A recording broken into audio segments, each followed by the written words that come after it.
Start off with freshly washed hair. This is my hair. It's super thick right now because I'm in between relaxers, and parting is so important. So I parted behind the ear. If you want more volume in the front, one thing I noticed is that you are going to need to part in front of your ear more. Don't braid so far back. I made that mistake and it's not as big as I like it to be. Okay, so make sure you just braid a little bit closer and not behind your ear. I just thought, normal braiding measures, most people part behind the ear. Don't do that. Just part in front of it so you can have more volume in the front. If you don't care about having volume, then you can go ahead and part behind the same way that I did. I ain't got this braid style from Pinterest. I'll go ahead and drop the image on the screen so y'all can know exactly what braid pattern is going to end up looking like. I felt like this was kind of easy for this to be my first time trying to do something intricate on myself. So if you want to copy me, you definitely can, or you can try your own braid style in the front. The whole concept is tribal braids in the front and curly hair in the back. I line all my sections with the braiding gel on both sides as if I'm doing stitch braids. I would say I'm trying to do stitch braids, but it may not come across that way on camera. Y'all let me know. But on other people, I can confidently do stitch braids. I do them on my daughter and my boyfriend all the time, but I've never done them on myself. So as I continue to practice, they will get a little bit cleaner. But moral of the story, you're doing braids in the front. Okay, the technique does not matter.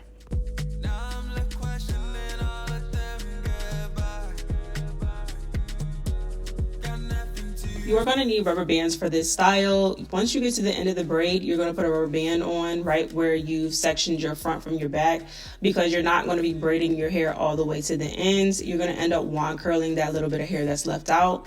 I am sectioning out my baby hairs. I decided to just do 2 swoops and then just put them in rubber bands. You'll see me do the other side once I get over there, but I wanted to make sure I didn't braid it up into my braids. The front part is very repetitive. I am going to show you guys me doing basically the whole entire front and the design of how I was able to get my braids.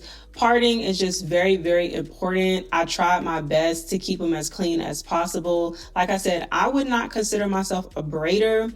I just know how to braid. So this is honestly the best I've ever braided my hair since I've been braiding. So I'm proud of myself for that. But you just want to make sure that the front part is really clean as you can get it. And like I mentioned earlier, if you are the type of person who wants more volume and more hair in the front, then don't braid as far back as I did. That's just a lesson learned from me doing the style. The next time I do this style, I'll make sure to record another video showing exactly what I'm talking about. But I just felt like I needed more hair in the hairstyle. I want to try it again with longer hair. I decided to cut it into the bob because that's what everyone else was doing, like a little bit past bob shoulder length. But I think I would have liked it longer.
Okay, so this is what it's looking like once I finished up that first side. Like I said, I was super proud of this, you guys. It came out so good, so clean. It's so important, I feel like, for that front part to be clean. And then I kind of just jumped through this side just so y'all could get the concept, but also know exactly what I was doing, because I wanted this tutorial to be as detailed as possible, as much as I could get for y'all. I wanted to show you pretty much the whole entire thing. Next up, I'll be showing you guys step by step how to do my edges without edge control, the mold down, and how to lay the tracks, which is super important. So make sure you stay tuned to the next part.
My edges grow very long, so I am going to trim up this first piece so it's just even with the rest of my hair.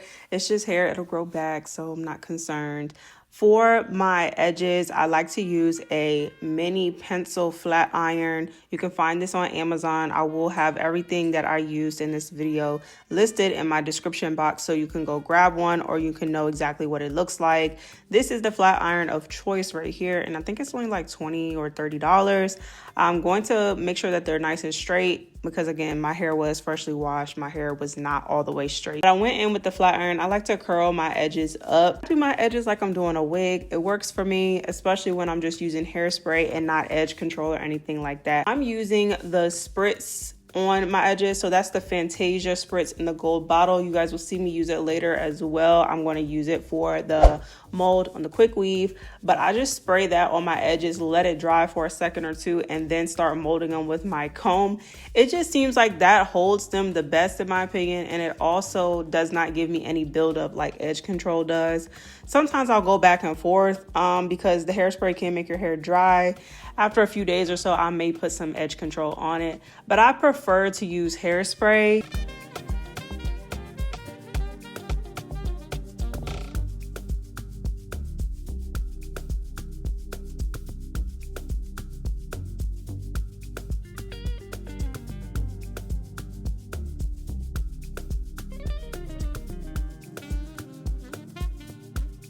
You're going to want to go in with some mousse and hairspray to seal your braids to make sure that they stay nice and crisp and frizz-free for as long as possible. You can hit this with the blow dryer once you're done or let it air dry. I just decided to let it air dry, and then I followed up with some oil sheen to just give it that shiny look. The goal for me is to make my hair look like I just got it professionally done. And the goal for my channel now and always really is to learn how to do your own hair. I'm helping you guys learn how to do your own hair so you don't have to pay anyone. Now that I'm done with the front, I just took what was left over from the braids and braided them into 2 braids so I could get it out of the way so we could lay the foundation for the quick weave. For the quick weave base, you're gonna wanna have braids, or you can have a bun back there. You're gonna need a black cap, glue, and the liquid cap to put on top. And this is the brand that I'm using. This is like the 3rd time I've used it, and it's comparable to the Salon Pro 30-second glue that a lot of people use. And then I like to cut out the ears as if I'm doing a wig install.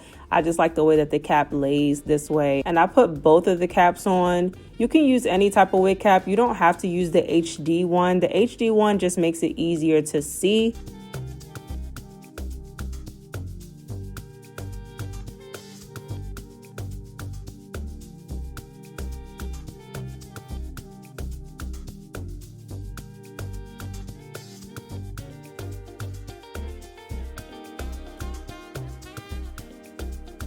So I like to put my liquid cap on a piece of paper because the bottle that I have is just hard to get it out. And I'm using a paintbrush. I had to be innovative because I forgot to get a coloring brush from the beauty supply store. So don't be like me, get you one. And you just want to spread it all over the back of the head where the braids were, where you section that hair out at. And then take your blow dryer and dry it on the warm setting until it's completely hard. You do not want to stop this before it's dry because your cap will peel off. So it's very important to make sure that this is dry. Once you know it's all the way dry, you can go ahead and cut off all the extra cap so you just have the back part left. And you want to take your hairspray. I'm using the Fantasia spritz that I mentioned earlier in the video, and I'm just spraying that all over. You can use any hairspray, and this is just so the tracks have something extra to stick to. And then I line my tracks up and go ahead and start laying them down. Make sure you're measuring out your tracks so they fit exactly the way that they need to and you don't have any extra. Then use your blow dryer in between each section to make sure that it is fully dried and bonded to the wig cap.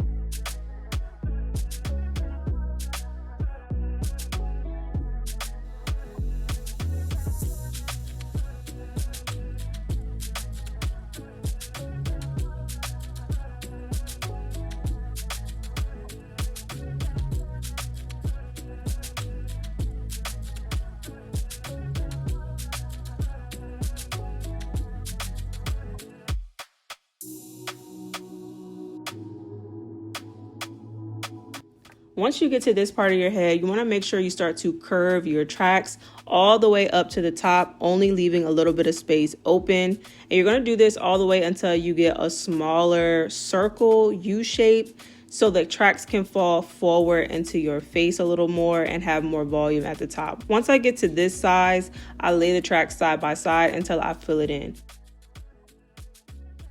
Once you get to the top, you're going to flip your track upside down, and you're going to continue to lay them upside down all the way until you fill the gap in. This is how you're going to get a seamless look without laying hair over top of the tracks. Just to reiterate, the key is to flip your tracks upside down and fill them in all the way up until where you braided your hair at. There should be no scalp showing. Once you flip them back over, it is seamless. As you can see, I have no hair covering up the track. I did decide to cut this hair about shoulder length because that's how the girls were doing it. I want to try this again with longer hair. I don't know if it's just me, but I feel like really young with the hairstyle. I think the hairstyle is so cute, but if I had some length to it, I think it would be more fitting to me, in my opinion. You want to start unraveling that hair that you have left out. You are going to want to wand curl this hair so it can blend seamlessly with whatever curl pattern that you have selected. I have this naturally wavy texture here, and this texture to me is a little bit too loose, so I am going to wand curl it so it's bigger. A few takeaways I want to leave with you guys with this style is that to make sure to not braid your hair so far back if you like that fuller look. If this look is cool for you, then do exactly as I did, but me, I need some hair in my face, okay? It's not enough hair in my face and I need more, so I probably will not braid so far back. Number two, I would recommend a curlier, tighter curl pattern. As you can see, this is what it looked like with the wand curls in it, and I used a really small, I think it was like a 1/4 of an inch size. I can't remember for sure, but it's the smallest wand curling iron you can get. And I like this a lot better than I did the loose texture. And those are really the only two things that I have negative to say. And those are really the only two things that I have to say for making this style better. Other than that, I'm in love with the hairstyle. I think it's very cute. Small little tweaks that I'm going to do. But otherwise, I hope you guys enjoyed this tutorial. I try to be as detailed as possible. I have seen this hairstyle all over my timeline, all over my feed, and it was time to go ahead and bring it over to YouTube. So if you are new to my channel and you made it to the end of the video, why aren't you subscribed yet? Make sure you hit that subscribe button and check out some of my other videos. I'll see y'all in my next one.